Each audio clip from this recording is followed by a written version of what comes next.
economic community, and it goes into a great deal of detail, our social creed, and so forth. So, also, looking online, under what's called Church and Society, there is a list of things that can be done. In other words, it's called Take Action. And I went ahead and copied those for you, just so you could see what the official so-called priorities are of the church. See if I got it at the bookstore now.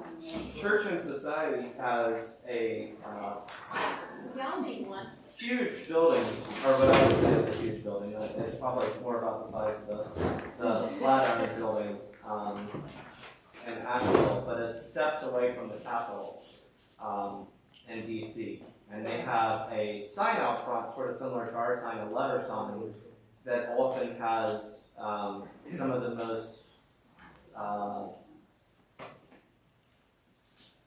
most equitable pursuits of justice that you could have on the sign, that I think go much further than our book of discipline or even our social principles do at this point, in terms of advocating for gun control, speaking up for women's rights, and things of that nature. It may not be fully in It's line. also a website, ufcjustice.org. You might want to make a note of it, look at it, because there's lots of stuff there. But I thought their action areas were interesting. Somehow I wouldn't have expected environmental justice to be at the very top of the list. Tell Congress to make climate justice a priority. I thought that was interesting. Health and wholeness, I guess health is not a big surprise to be a high priority. Civil and human rights. And peace, justice, and economic justice. And of course, what they're asking you to do is to communicate with your Congress people to support efforts to improve the areas of justice. But I thought, what we might look at a little bit, and you all are really providing this, not me, is what we can do as individuals. There's some things we can do individually, I know. And then what we can do together. Somehow working with other people, working as a group. So can you brainstorm a little bit? What can we do as individuals? Sometimes it's hard to know where to begin. What can you do? Well, the first thing, environmental justice. Well, on any of them. The recycling center is the first thing you do. How many of us, you know, and I brought this up before, but when we first moved here, you had green glass, white glass, brown glass. Now they just lump it all together because people wouldn't do it. I bet you would write these things on the board. Oh, I would be happy. She is our official. Glass itself, glass is a great recyclable item. There are really two items that are infinitely recyclable: metal and glass. Plastic has a lifespan. The problem with glass is when it comes to recycling, it's heavy. And because it's so heavy, unfortunately, many of the places like Waste Pro, Waste Connections, now WM, formerly Waste Management, they do recycling, but then they also own landfills. And in landfills, you have to keep things from blowing away. You don't want it to blow out of the landfill. And glass is heavy. And so they see more value in using glass shards to weight down landfill than to recycling glass, especially when you factor in sort of the transport cost of glass, because it's so much heavier than everything else. And so unfortunately, glass has come out of the recycling streams of many communities. Now I do think here it's probably recycled, but in many communities they have other things, and it sort of depends. But it's a great material, but there are some that, if they've streamlined it in that process, that must be one of the reasons. So close to the bottom line, can you mix glass like they're doing now that it's all goes in one area? Can it still be recycled? It can still absolutely be recycled. It can be recycled as many times, infinitely recyclable. And Glass and together. metal. It doesn't really have to be separated. It depends on, it does depend on the recycling program. So many communities have it separate, they have drop-off programs because it's so heavy otherwise and to also prevent injury as a result. And some communities have just kept it out of their stream because it is so expensive. But it's a great commodity and infinitely recyclable. They still have a bin for clear glass. Yeah. They still have yeah. a bin for clear glass. They do. He told me it doesn't matter I sort of have it on the road. anymore. And matter of fact, they put a duct tape over the clear That makes me sad. because he says people just aren't doing it. And to that point, one other point, he says you don't need to separate the metal from the plastic anymore because people aren't doing it. So they have to do I it. still try to get it where it used to be. I still do it anyway. But My I point, remember years ago, I asked, I don't know if it was Jim Huff, who at one time was, well, he's still my neighbor. But he said that there wasn't a way to recycle. I don't remember if it was a use for green glass. They did clear glass, they did maybe brown glass, but there wasn't a need for green glass. That was been a long time ago, and I don't know if it's the same. Well, talking about recycling, when Bob and I were traveling, there are places in the United States, there probably are more places than I'm going to say, but Washington, Oregon, Alaska, those states absolutely will fine you if you do not recycle.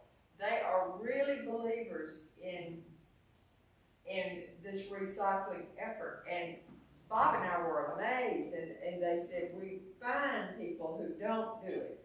And I think the whole United States is going to have to get to that point for us to save our environment, because we saw the glaciers calving, and we know everything is changing, you know. And you can watch the special programs on TV and see it, you know. They talked about this week Lake Mead, and the pictures of Lake Mead in Las Vegas. It's unbelievable. It was so I low remember when I was going to Lake Mead and how the ducks would travel on top of the fish's back. There was so, you know, it was so much wildlife there. And I couldn't believe the pictures I saw this week. I'm doing that over so you can see it. I'm really passionate about recycling, and I think it's, not that it hasn't before, but my generation seems to kind of be the first generation from childbirth until now to be super passionate about it.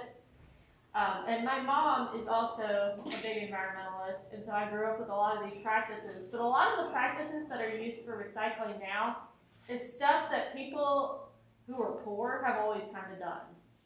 Like, you know, canning has become a big thing again. I have a Keurig, and instead of buying K-cups, we have the reusable pod. And instead of throwing the coffee grounds in the garbage, we fertilize our plants with it. Absolutely wonderful for it.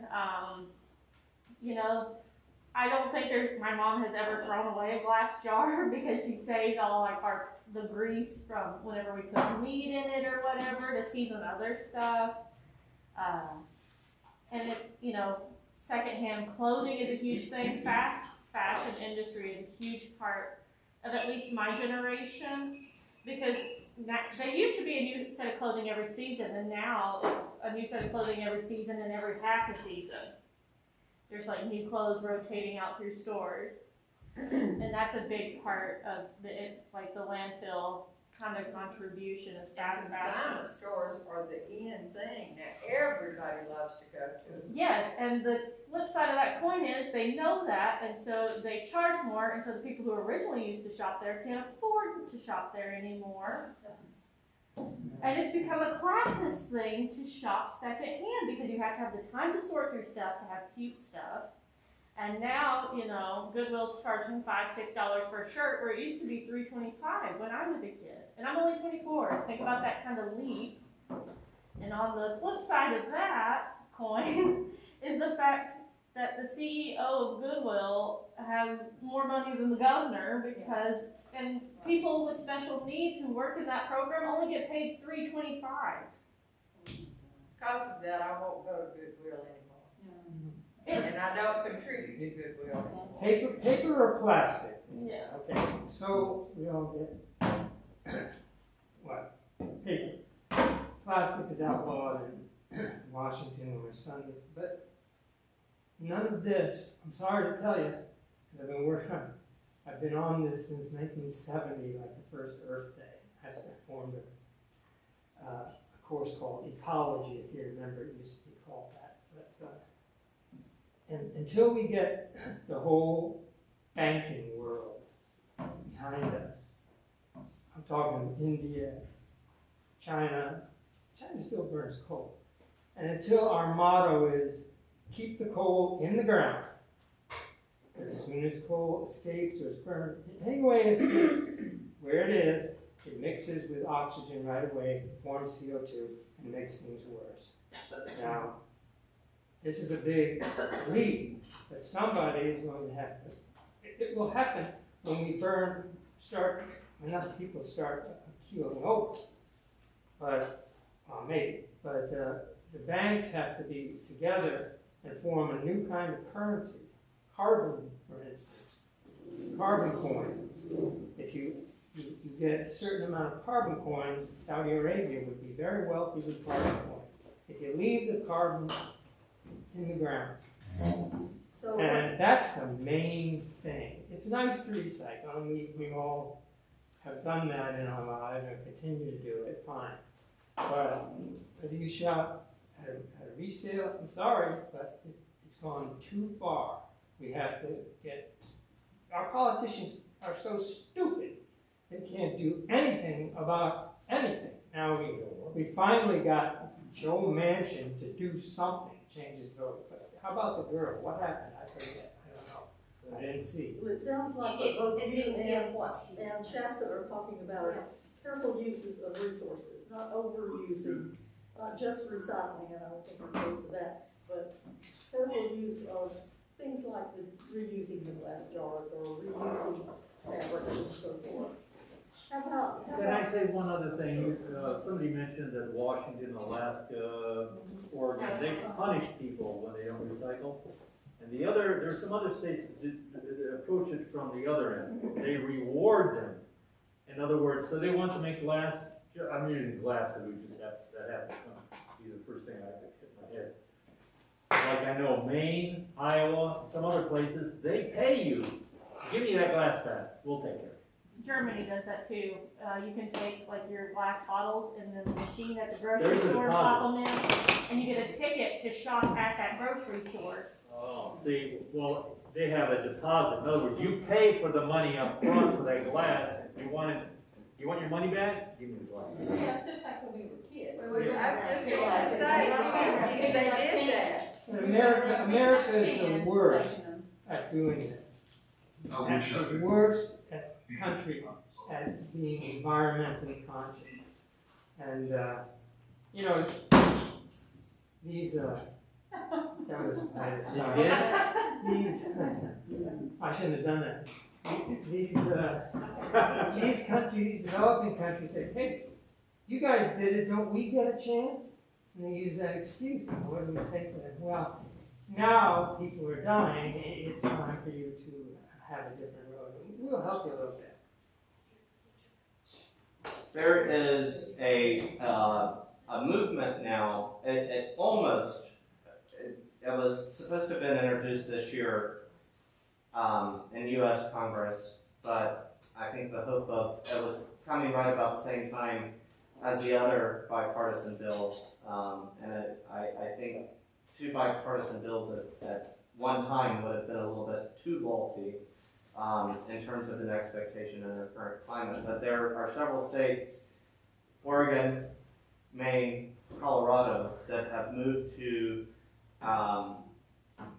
new ways to not only pay for recycling, but to also hold companies accountable. I think to Chip's point, as part of that with other things as well. because right now we're at a place where 40% of Americans, and even though I think many of us have to take our recycling over to a little drop-off place, yes, we have to separate some of it, that's still considered equitable access to recycling, because if you have to take your trash to that drop-off place, you also get to take your recycling there. There's still 40% of Americans who don't have equitable access to recycling, meaning they might get curbside pickup for trash, but then they have to drive their recycling across the county to drop it off. Or they may not even have a drop-off location to recycling. But they're called extended, or they're really called producer responsibility, and some of them are called extended producer responsibility.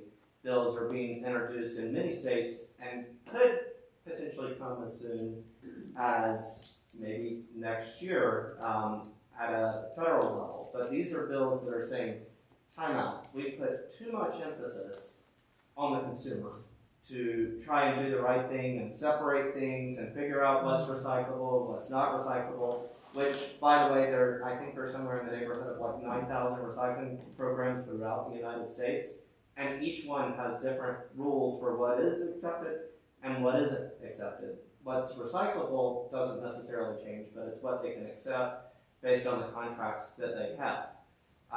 And so what these bills are doing are saying, all right, Pepsi, Coke, producers, those who are developing these products, you have to pay in at the beginning, because we're going to see this through to end of life. Much like the same things we already see in some things we buy in North Carolina. You buy a battery, you already have to accommodate for the end of life for that with your car. You buy a mattress, you already have to accommodate for the end of life for that. And so this would support building up and bolstering recycling programs in those states and potentially at the federal level to have organizations who are producing these products also be accountable for that long term.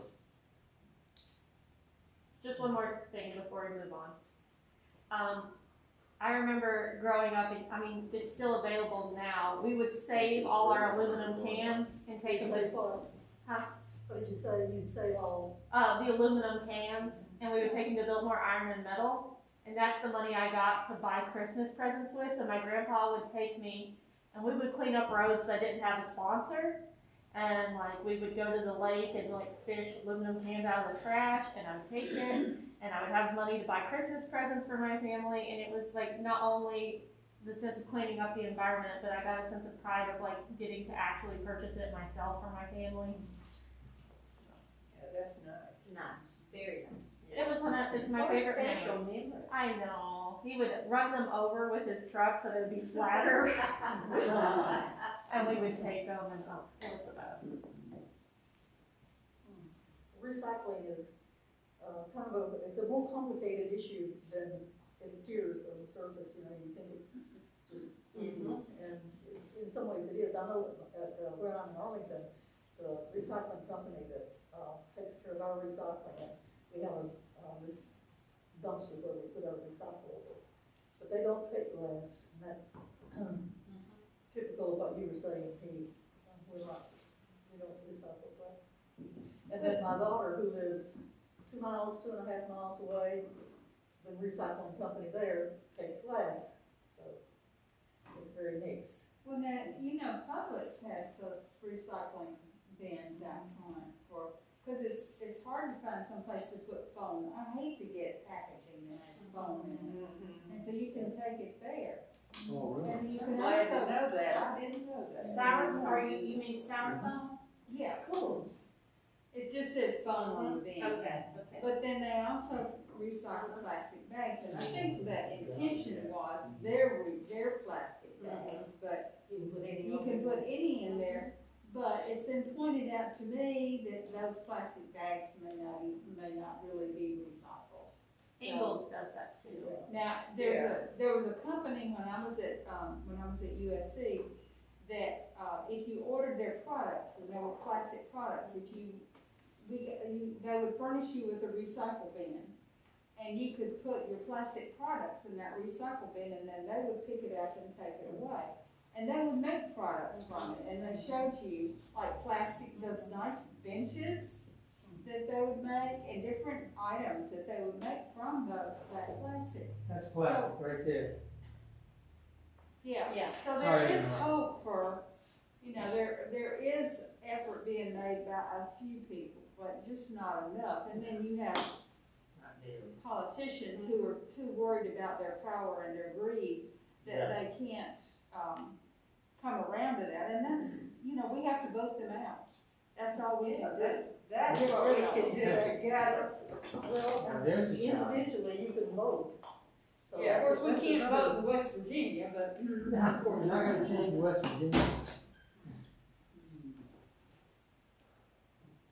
Well, I was watching part of, this week before I kind of left, and they, as soon as they mentioned the donation thing, and of course you have the opposite side's opinion, and, all of a sudden, Joe isn't quite as popular with the opposing side as he was to start with, because they found fault in almost everything. What excited me was they did something. They did something. And you have to start somewhere. Somewhere, that's right. You do have to start somewhere. I remember years of not doing anything about the insurance and the health,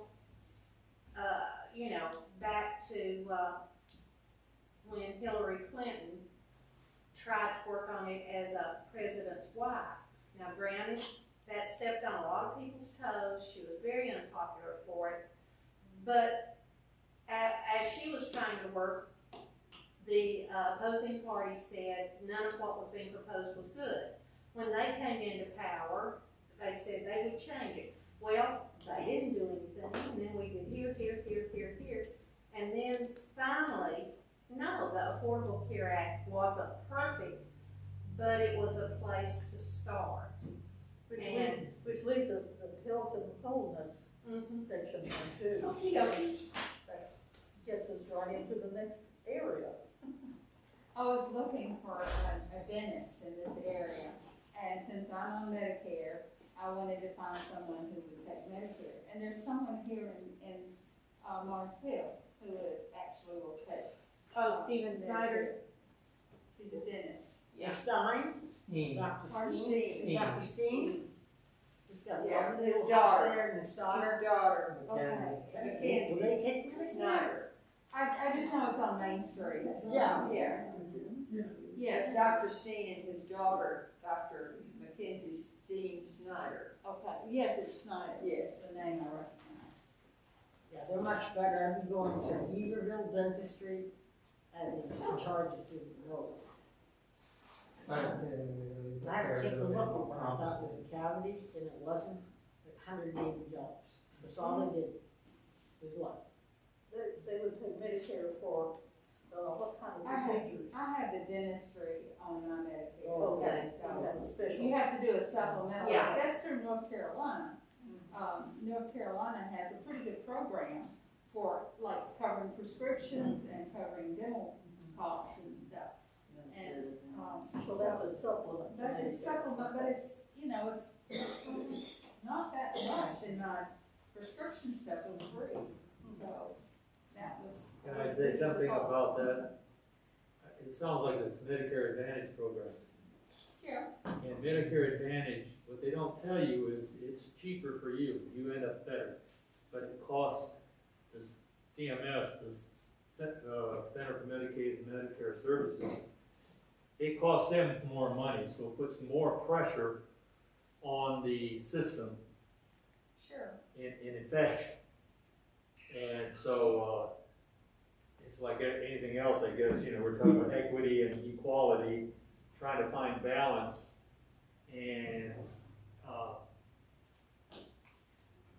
in principle, I don't do that. I just pay for my dental until the government can get around to eventually, Martin Luther King Jr., the moral arc of the universe is long, but it bends towards justice. May not happen in my lifetime, but sooner or later, it's going to get there, or there'll be a revolution of some kind. So, I just wanted to say that in perspective. So, again, it's even in our own personal choices, we're trying to balance, equality, and equity in a social justice type of thing. Some history on health, our health situation in this country. There were efforts already back in the 40s, if I'm not mistaken, to provide national health care. Oh, yeah. And it never came through. What they did have originally was they had a nonprofit to help balance healthcare costs. Blue Cross Blue Shield used to be a nonprofit. And I believe they're still classified as one in but that's just their classified. business model. They are they're a not-for-profit. Let's put that. That's probably the way you get around it. That's just like French Broad is a co-op. That's their business model. They're not truly a co-op. They really That's their business model to get around all the laws that govern. Yeah, they are. They are a co-op. They really are. They really are. They When came my out of- husband died, I was given a big check. They came out of, if I'm not wrong, the TVA, development of power for rural Right. areas, and they're a true co-op. We own them. French Broad. Yes, We may not like the way they run French Broad, but we own it. But you have a vote, yes, you have a vote. Yeah. Yeah, you do have a vote. and may not know too much, but you have a vote. Yeah, but you only That's my have fault. one slate of candidates. And when the head of the household dies, the widow gets a lot of money, depending on how many years you have been. That's one of the main things around here. When I have friends whose husband dies, I say, don't forget to go to French Broad. Don't forget to go to French Broad. French Broad's gonna owe you a check. Make sure you get And it. I said, for I'll have what? to tell Christian or you'll forget. And I even told them, they said, we owe you. Why don't they tell you that? I don't know. Because they don't want you to collect it. Has there ever seen a company just willingly hand back money? That's my point. Yeah. But that's my point with that. But anyway, now once Blue Cross Blue Shield, for instance, North Carolina, you almost have to get Blue Cross Blue Shield if you want your own insurance or privately, or you get nothing. And so they're talking about Joe Manchin now about, he's got a lot of stuff for West Virginia. When we got the Affordable Care passed, I forget who was the senator, the Democratic senator from Nebraska at the time. He got a lot of stuff for Nebraska on that thing. It's just the way our politics works. One thing that people have a tendency to forget is that when they got the Affordable Care Act passed, it was something, and they had to pass it as is, and actually Obama went to the House and because they neglected to pay attention to when Ted Kennedy died, they let that Senate seat move, so they lost their 60 votes. They let that Senate move into the Republican, and so he, in effect, said, we have to take the Senate bill as is. There's no reconciliation. There's no way to fix this. We take this or we get nothing. And he actually forced it down the Democrats' throats. Kucinich and some of these other people, they didn't like this bill because it had, like Ann said, it had a lot of bad stuff in it. And of course, we're constantly, not anymore so much, but we had been constantly relitigating it through the Supreme Court and trying to cut off pieces here and there because they knew there were errors in there, but they had to get something back. Well, I think, So it was actually forced down the Democrats' and throats. I think one of the things that we need to do is educate ourselves.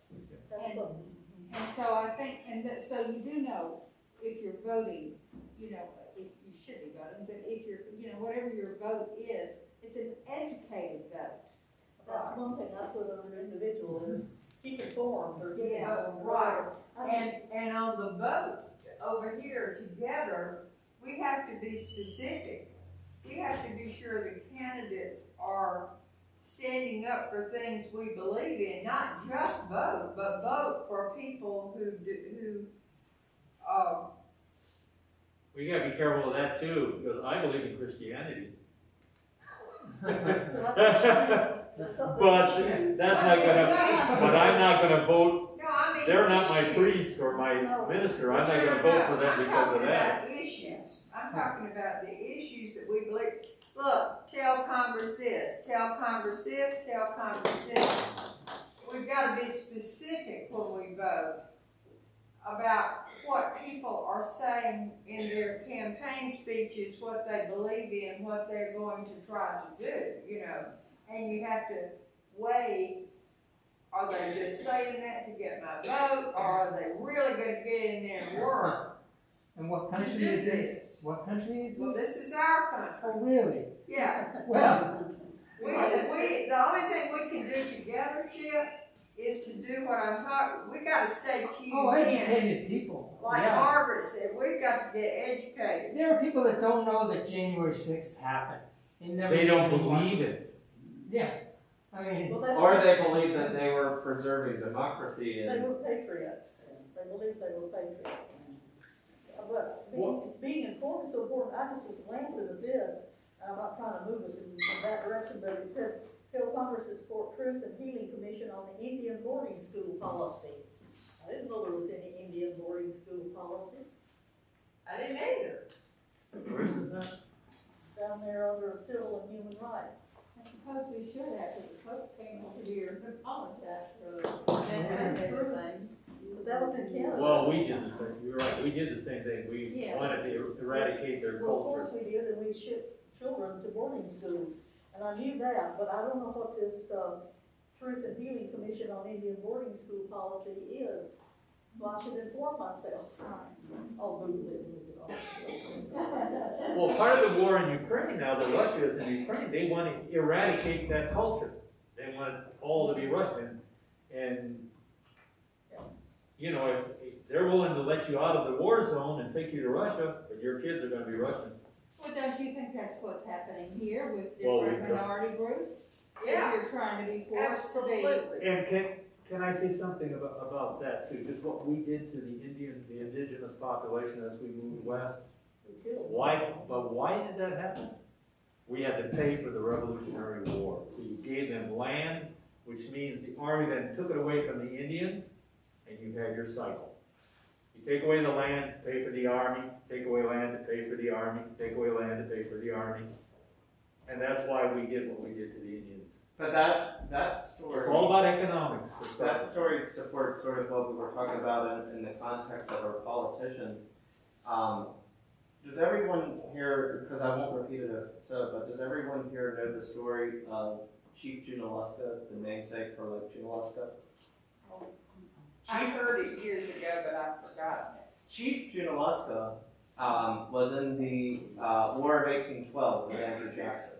Andrew Jackson was captured by the British, and they had intent to absolutely not release him and possibly more. Lake Junaluska, Chief Junaluska and his men created, took reeds and created essentially snorkels to go through Lake Pontchartrain to sneak up on the British to get Andrew Jackson back. And they recaptured him from the British and brought him back to the American side and back to safety. And for years, Andrew Jackson said he owed his life to Chief Junaluska. And he promised Chief Junaluska he would do absolutely everything that he could to repay him for that debt. Of course, it was Andrew Jackson who was responsible for the Trail of Tears. Yes. And Chief Junaluska actually personally appealed to him and said, "You made this promise." And he said, "It's out of my hands. There's nothing I can do. Like, I'm executing the will of the people and the decision that has been made." And that was sort of one of the reasons that the Cherokee was pulled out in western North Carolina, and they delayed sort of Chief Junaluska's tribe moving out as long as they could. And again, economics. Trail of Tears? One of the incentives for moving these Indians out, because they were acclimated, they had their white picket fences and their clapboard houses. They were acclimated, they just happened to be of indigenous Cherokee descent. And one of the reasons for that was economics. They discovered gold. But And the it's Southern always Appalachians. either economics or power. And if you don't think that the slavery issues, It was that was economic. another economic and another power issue. The reason women have never been paid what men are paid in those same positions, it's an economic and a power thing. And that's a lot of what all of this is about is, you know, you want to keep people under your thumb. And by doing certain things, you demoralize them and keep them in their place. Off my soapbox. No, but but it's economic. So, If you could, just a brief blip of the Indian boarding school policy. Between 1869 and the 1960s, hundreds of thousands of Native American children were removed from their homes and families and placed in boarding schools operated by the federal government and churches to indoctrinate them into the American way. so that's not, that doesn't exist anymore, or? You said It until doesn't 1969, exist anymore. unless it's a matter of making up, reparations. Yeah. That's where they're at now, I don't know. You know, Dartmouth College was the first college that allowed Indians to,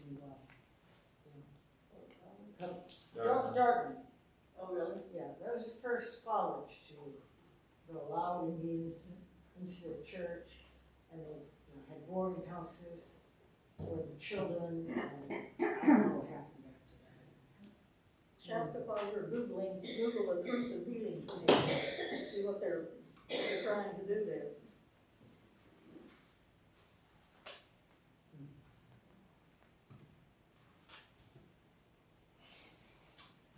The next one down, tell Congress supports pathway for citizens for 11 undocumented immigrants. I was an undocumented immigrant until, what was it, 2004? You were undocumented? I was undocumented. I was a citizen, but I was undocumented. You came here to beg. Well, it's because you can't get Congress to take action and pass a comprehensive immigration reform. There's a lot of holes in the old immigration laws. Not only that, it's very difficult for people who are immigrating to fill out all the forms and jump through all the hoops. They've used it. My daughter-in-law in Virginia was working on that, and it became such a political issue. She was trying to compile all of that together so that it would become a much easier process for immigration. There was so much political pressure, she was taken from that job. So she was not allowed to do that anymore because of political pressure. So even though people might be trying to make improvements, the power thing comes in and says, no, we don't want that. But the way to me, the way to get to soften the power thing is always the economics. For instance, we spend all this money now on keeping immigrants out, building walls, scaring people that you're going to lose your job, when the economic incentive is the people that are given the jobs want those people to be illegal, and to keep them illegal. Just in my case alone, my dad came in 49. By 55, he was a citizen. Now, if you have money and you want to come to America, or have your kids come to America for education or something, you can come to America. It may take you 5 years. If you don't have money, it may take you 20 years just to get permission. Then if you can get in, it's a lifetime just to get in, unless you have money. If we would take that money and spend it on making these people that want to come in legal, they can then pay taxes. And that You see, if you want to sell something, you have to sell it on economics. What's happening now is the big corp. Well, you know how you about big corporations. Speaking to that, we are in some ways empowered to help influence those decisions based on the choices that we make every day at the store. In some ways, it starts in the car. Look at what's happened more recently. While we see it as inflation, others who are working in those sectors see it as their, well, some people who are working in those sectors are seeing it, their income's growing for the first time because that the economic issue of not having enough of a labor force is forcing Where's the deception? the wages to increase. But it goes back to looking at the store. Are we buying products that are coming from places that pay a fair wage? Are we buying things that products that are sustainable and can be recycled? Are we buying things that support living wages and also patronizing locations that support living wages, even down to restaurants in town and things of that nature? Monitor our purchases? Yes. You know, when I see stuff, what Keith is saying is very valid. I always look for the deception happening in a truth, in a fact. They'll use facts to deceive us. You know, if the people, to Margaret's point about the people in power, if they want to keep, and they're not for change if everything is great for them. They talk about price gouging, and they'll pick this gas station or that gas station. What has really happened? What is really driving our inflation? Transportation costs. The industry, oil industry as a whole, is price gouging us now, and that's causing all this problem. You get a 2 or 3% raise, now you got more money to spend, you're feeling good, but inflation is 9%. And most of what you spend your money on, unless you're, you know, let's say for the average person here in the mountains, you know, is you spend it on food and your heat, your house, where you live, and all that. And food and transportation are really the big things you spend it on. So you're actually making less money. Now you're poorer than you were before, even though you had a raise. And if we get our politicians just to focus on the fact that the big oil giants are making record profits, more than they've ever made before, ever. And there's really where the problem is. In a free market economy, you only have a free market if you don't have 3 or 4 people controlling the supply. If somebody controls the supply, there's no free market. They decide, oh, hold that to gas until I get the price I want. And it's not just something happenstance that prices are different in different areas, because I know in eastern Kentucky, in an economically depressed area, the price of the gas is going to be a lot less than it is in an area where, like Chicago or something, where it's got a big economic engine that can support without the local economy tanking. They made that mistake in 2008, which is actually the reason Obama got in, was because the economy tanked, because the oil industry overstepped a little bit. They didn't get enough data collection to set the right price. John, the economics thing is the way forward, but it has to come quickly. But what if these companies, like the banks, what if they were paid to keep the carbon in the ground, like I said before? What if Saudi Arabia were paid to keep billions of gallons of oil in the ground? They were paid in, say, carbon coins. What if they were paid? Is that possible in the future? If all the banks were to agree that the world was going down, and it is, if they all agreed and they started a system like that, keep the carbon in the ground. Otherwise, we burn up. Make it very simple. I don't know how you could do it with the way it's set up now. The way it's set up now, of course not. It would have to be set up entirely. Just to take a big circle back, I got the answer to your question about the act. And it says the Indian Boarding School Act, the Truth and Healing. It says, furthermore, the commission must develop recommendation on ways to protect unmarked graves and accompanying land protections, and support retribution and identify tribal nations from which children were taken, and discontinue the removal of American Indian, Alaska Native, and Native Hawaiian children from their families. So it's still happening. It's under a new name. Tribal communities by the state social service departments, foster care agencies, and adoption agencies. I know with just a little bit I know from friends on the reservation. If you took a survey of 100 people from the U.S. and you took a survey of 100 Native Americans in the Cherokee Nation, I think they said like 35% of those children from the Cherokee Nation will be adopted out after the first service call from their Department of Social Services. Those children will be permanently removed from the home. Whereas in America, only, I think 15% will do that. Oh, okay, I see what you're saying.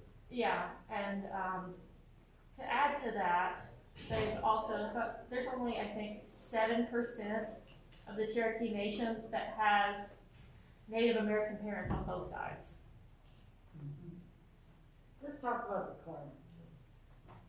All right, Talk about what? the carbon thing. And this global warming is happening. Margaret agrees with Chip. She's a biologist. Well, Yeah. I'm an environmentalist. Well, it's on, it's the top one. As soon as it hits the air, It's where it carbon starts. dioxide. Environmental, yeah. See, I was looking at, here, I lost the page now. But anyway, I talked about what, Have some cool books you would like. well, there's one other, I guess it's related to the environment, it's related to local environments, and I think Margaret will relate to this one too, is that to encourage the planting and the maintaining of native species in your landscaping and your, under your planting, to work on native plants and non-invasive plants and getting rid of the invasive ones who are already here. And limiting your pesticides and herbicides. That may be why that Oh, pond that's is a great green thing. that Ann was talking about. That's a very important thing. Also, is of to course, limit. the produce that we buy in the grocery stores are probably loaded with pesticides. Yes, yes. That's why it's good to They all know. have to be banned, like That's tractors, all right. DDT, now Bion, back when we started, Rachel Carson in the 50s, they were all banned. And, they all have to be banned. Well, but the EPA is blocking some of the things that should be banned for, you know, Well, it's again, it's what John, I'm sorry to interrupt you, but it's back to the economics, what John said. Yeah, if the EPA, look what happened in the last administration when Trump was there. Oh, If the EPA was giving somebody a hard problem, he simply removed that guy and put somebody else that was having a problem with the EPA and put him in charge. right. There's where the real damage that happened So what do we during do? Trump. He just, all these people that actually were concerned about these social issues were removed. What do we do? Did it all go back to voting? That's the one thing we can do regularly. Well, and I think in that case too, you have to have a voice. You have to say, You and I, by ourselves, do not have, to your point, do not have a voice. right, that's why we work as, you know, as a community and say, we don't want this for whatever reason. And it's a difficult thing because you have so many opinions within a community that it's going to be a difficult thing. But like Ann said, you have to start somewhere. So somebody could put over here, become a voice or be a voice? Yes, yes, make Can yourself I- heard. Can I say something? This is kind of a little tangent off, but when we were trying to get, electric, Solar. yes, solar, whatever, yeah. And there's a problem with French Broad on this. That was why Wiley brought in, Southern Poverty Law Center, so that if we wanted to pursue that, we had somebody who has a larger voice than each of us individually. So you know, even if we vote, we do vote, we kind of have to try to find ways where you can have organizations that are larger, and when you can participate, you do participate in those things. Would you rather? That's just the way our system is. You gotta work within the system rather than I've often kill thought- everybody and upset the system. I've often thought, being in construction for 30 years, that,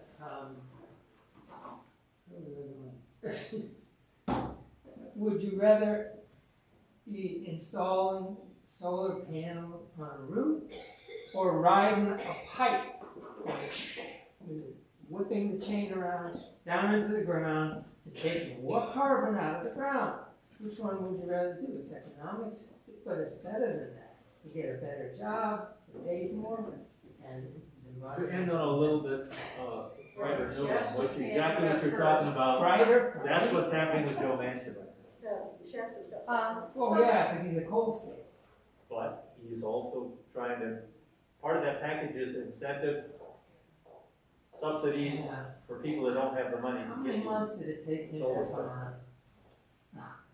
Something that's cool that's happening right now is in parts of inner city Chicago, their tech programs, so like, you know, we have AD Tech, their community college programs are doing dual enrollment for high school kids and teaching them how to install and maintain solar panels. And part of getting their licensing is working under these companies and installing and maintaining them, so they have to have like so many training hours. And once they usually graduate high school, 6 months after that, they'll have a license to do that. And then they have hiring companies that send them out to different solar companies. That's great. I think it's really cool. So things are happening. There's no hope. Oh yeah, well, the older people talk about how bad it is now, and these young people, and the young people are thinking, we're gonna do something about this, so it works out. We have to try to remember, young people aren't gonna stand for. You want to pursue this a little bit further next week? Yes. Yeah. Yes. Can I interrupt real quick and ask for a volunteer to read the first scripture and the call to worship today? I will remember how to What? read the call to worship. If anyone would like